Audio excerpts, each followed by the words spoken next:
Happy 30th anniversary to the film Dragonheart. I remember seeing the TV spot for this when I was watching The Beast Part 1. It's whenever that TV spot hit, I saw that they were making a dragon movie. I haven't seen anything like that since that direct-to-video film, Dragon World. Damn it, nabbit! Stinking phone. Since Dragon World, that direct-to-video film. But the last good theatrical dragon movie that mainly focuses around a dragon was Dragon Slayer. That was back in 1981, and it underperformed. And boy, was I shocked when I learned that. Oh, man. I saw Dragonheart twice. This was one of 3 films that I saw in theaters twice in 96. First was Happy Gilmore, then Dragonheart, and then Eraser. Oh, boy, those were the days. Oh, man.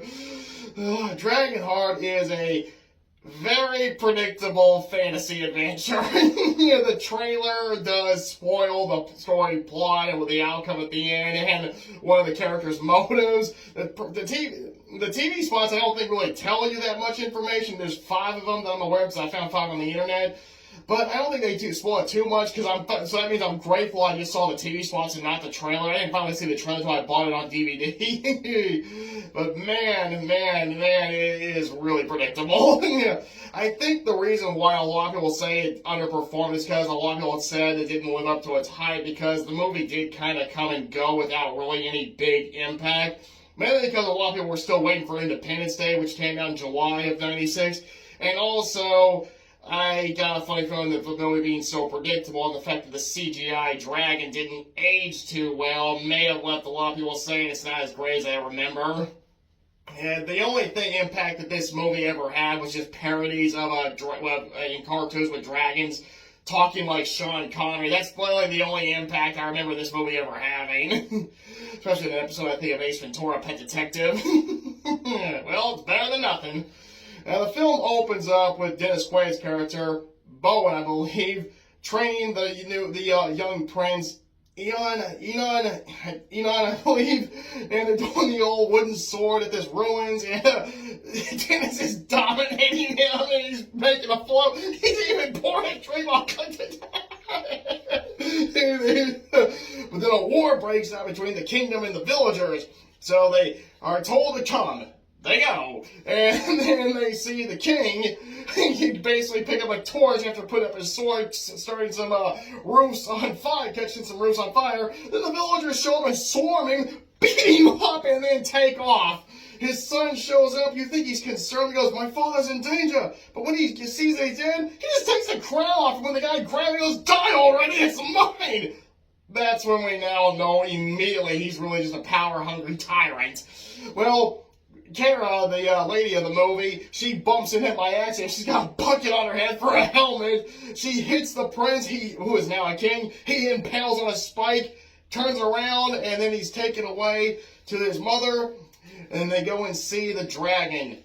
Now, the dragon offers half his heart and makes King Eon, I'm not probably going to say his name wrong throughout this whole video, take an oath. Which he immediately breaks in the next scene. He basically wants to rebuild the kingdom, and all the villagers that rebelled, he now has enslaved them. And then the guy that led the rebellion, Kara's father, he has him captured. He's getting ready to blind him. Bowen, he shows up, and then he just saves them by breaking their wooden restraints. And now he's under the impression that Dragonheart corrupted the guy that he trained. So he makes a vow to hunt him down, and now it's 12 years later, 996, 1,000 years before the movie came out, which is now 1,030 years now. Oh boy, time flies. Well, and then meet Father Gilbert, or Brother Gilbert. I can't remember if he's a father or a brother. He's trying to quote this poem or something, but his mule or donkey or horse runs off with him fall off. He does the old everyone's a critic line. A dragon shows up. We didn't see that Bowen is now a dragon slayer, and he kills it off camera. We never see anything, probably because the budget could only afford one CGI dragon. Well, Lord Felton, Eon's right-hand man in this, basically will not pay him, and then then when they leave, he points out this, unless there's a road tax, and then that Lord Felton's standing there in a way, "A road tax, King, a road tax, they are your roads!" they go up for a hunt, and they end up revealing that the father of Kara, and Kara's father, was in fact blinded after all, which means he got recaptured immediately. And they do the old, well, I'll set him free. He's got a bow in the air, an arrow in the bow, and he just shoots the father. But they play the dramatic music a little bit too early, and thanks to the trailer, we already know he's going to kill him. Well, and then Bowen goes after the next dragon with the brother or father, or I'll just call him Gilbert, followed him. He's trying to quote once again. Then he's getting his pen, it won't write, so he bangs on a rock, which is the dragon in disguise. This is the only time I think in the movie the dragon does stealth cat or imitates an object. He goes into the waterfall, and then he throws a spear, which the dragon catches. Oh, and before that, the dragon throws out the last dragon slayer, and he does that "quit while you're ahead" when Gilbert pins on this guy's silver severed head. That's a silver severed head, Scott. Ow! Oh. And then he flies out, and 28 minutes into the movie, we get to see Draco altogether. Oh, entirely. Of course, he's not called Draco just yet, but yeah, the trailer and TV spots let us know what his name is, so I guess it's okay for the spoil what he gets named later on in the movie. Well, Bowen has this device on his horse's saddle. It shoots those 3 spinning balls things that wrap around something. I don't know what they're called. It catches the dragon's foot. And yeah, I'm like, wait a minute, look at the size of this dragon. Look at the size of your horse. Was this supposed to make him fall down when it snags? No, it's not going to do that. He's going to pick the horse up. But instead, the saddle breaks and he gets dragged. Whoa! He gets a mouthful of fleas. He goes to the woods, dodges one tree, slam, another one, slam into another. But then he sees this one log perfectly lined up with this tree doing the splits. He puts the saddle in. Yikes! Draco's very funny in this movie. They have a big battle. It ends with Draco getting his tail caught and then catching Bowen in his mouth with him aiming his sword up so he can't jump. It's nighttime now, and then Bowen sees a severed rotted arm, takes out, throws it, and he's been stuck in there for weeks. They spits him out, they make a deal. They go back to Lord Felton after Draco burns some of the crops, I believe it's the grains. He also destroys a big barn or a hound. And then Lord Felton comes out and goes, when his pants fall open because it's revealed there's a woman behind him, and you know what he was doing in there. And then he wants 2 bags of gold, and Bowen wants 2 bags of gold, and he wants them in advance. He rigs the harpoon, and Draco catches it. Oh! Falls into a river and swims away. And they have a little talk, and it lets us know that Bowen still isn't 100% fond of him because he still has a hatred towards dragons after what happened to the prince. Then later, we see the prince having dinner with his mother, Queen Island. Island, is that her name? I'm just going to call her Island. Then he looks as he's pouring a beverage, he sees the reflection of Kara coming at him, and he's able to take advantage of that, get her and slam her on the table. And then he now wants to seduce her, and she comes at him. She is able to stab him, but it's the old, they're connected cliche. Whenever Draco and Bowen are having dinner, well, whenever he gets mad at him for constantly calling him Draco, goes, I have a name, and when he says it, he feels pain, falls over. But then after that, we finally get the name for the dragon. It's named after the constellation. Draco even takes honor in being named after those stars. Well, after that, the queen helps the Kara escape. And then she goes back to the villagers. They don't want to help. And then the dragon shows up, threatening their village. And then he tells the village leader, who's a guy with one eye, that dragons are partial to have a faith, are good, like maiden sacrifices. Yeah. So they tie Tara up. She's protesting. And he goes, who's the girl? Get rid of her. How? Eat her. Yeah. And then he said, but he goes, you ate that other guy. I merely chewed in the face, but I never swallowed. He catches her, takes her off, and then she finds out he's actually a nice guy. He even sings for her. And then the prince shows up after Draco hides in the waterfall. And that's whenever we get the big reveal that the prince just used him to get what he needed from him, and they're having a big sword fight and everything. He never meant any of that stuff. All that cliches going on now.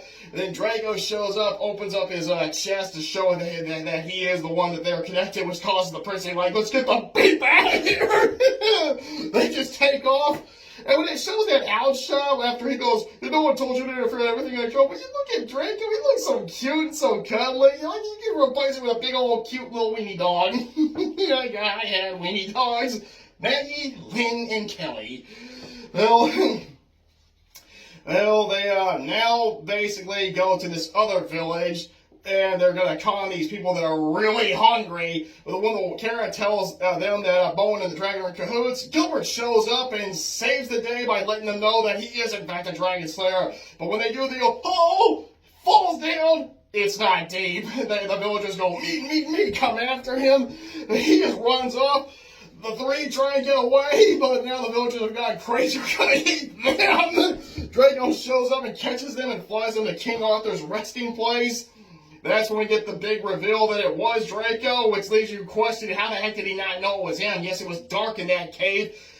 And yeah, earlier in the movie, he goes, he poisoned the heart. How do you know that?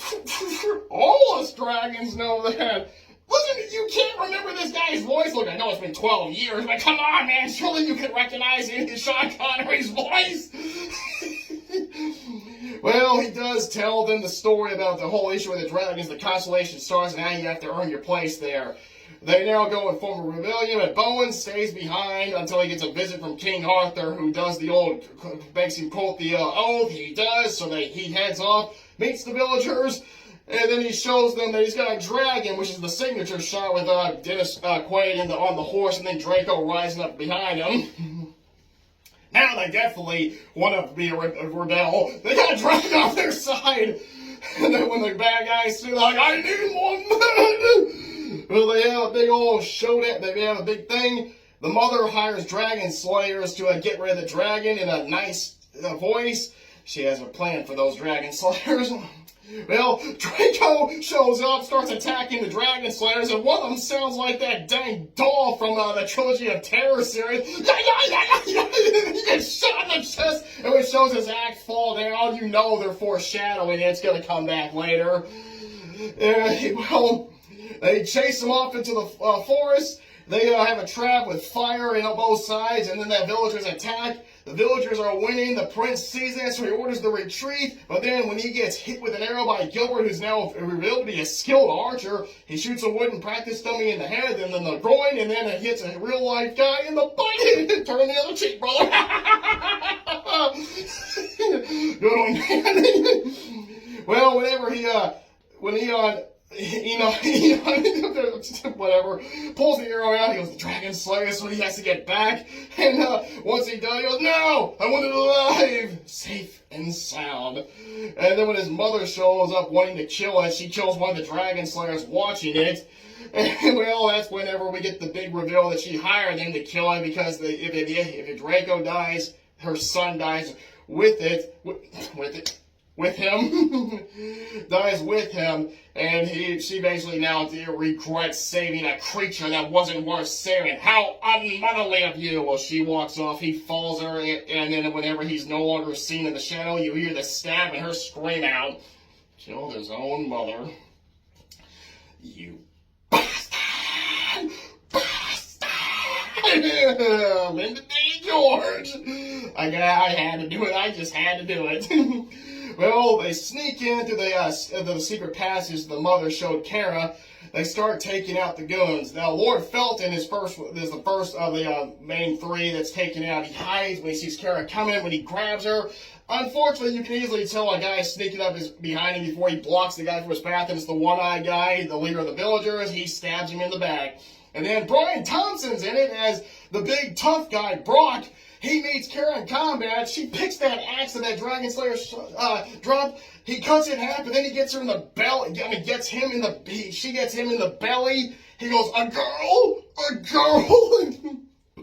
Well, they have the big showdown with the prince, the king, the evil king. and it goes. It's pretty good. It's really nice, good sword fight. Dennis's character's sword gets broken. Well, I got the burps. Well, we had roast beef for the night. Okay. Kara throws him the broken axe. He uses it. He ends up hitting this thing, and he that opens up like a gate for the wheeling up the basket. The prince falls forward. He falls through the floor and into that pool that's below it. Kind of like Bruce Willis falling down in Death Becomes Her, only he went through glass. Well, whenever he's got. Bowen grabs the rope, he pulls the basket up, another Dragon Slayer attacks him, they sword fight, he lets it go, keeps in position, slam! And then Draco gets the last Dragon Slayer with his flame. After that, we do the cliche, it's you that's gotta do it, mine is the life source. And, he says the king's defeated, we storm the castle, and he's like, as long as he's alive, you will never be free from him. So he tries pressuring him into it, but when the prince, he just looks like a prince, not a king, that's why I keep saying prince. He looks like that stereotypical prince the princess never wants to marry, which probably is a big giveaway that when you see him, you know he's evil. That's probably why they spoiled it in the trailer. Well, Draco bites himself, hurting him, but when he comes in with that dagger he's always keep pulling out, then finally he throws the axe into the dragon's heart after Draco lifts the scale. Draco dies, the king dies, and then Draco gets up to the stars with the others. Dragonheart's a great film, but yeah, I think I can understand why a lot of people were disappointed with it, because like I said, it didn't, to many it didn't live up to its hype, because I usually hear more criticism towards that film than positive feedback. So this is to me it's a great film, but yeah, it's one of those movies that even if you do like it, you're going to have to accept the fact it's not for everyone. But still, it should have just been a standalone story. The direct-to-video sequel, the 3 direct-to-video prequels to me were not needed. It didn't need to be a franchise, and I never hear anyone talk about those, so it leads me to believe that they played a part in what led to the film's popularity dying down. It does still have a lot of fans, but I really don't hear people talk much about this film anymore. But hopefully, I hope it does still get future fans and all that stuff. But in the end, yeah, it's always going to be understandable if there are people that don't like this movie. It's one of those films. It's always going to have people that say it's too predictable and the CGI is dated, and yeah, it's not really as action-packed as you want it to be. When it comes to the action scenes, my only complaints is Warren Felton and Brock were defeated way too easily. It would have been nice to get a more satisfying fight with those two. That's really my only big complaint with the film. And yeah, the CGI could use an update, so I guess I got 2 complaints. Okay, 3. It is really predictable. But still, great fantasy film. If you haven't seen it, check it out. And if you want to watch the direct-to-video sequel and prequels, you can. But I don't think I'm ever going to watch those movies. Nope. This is my last video of the month, and well, all those who made the film, happy 30th anniversary, and Sean Connery, may you rest in peace.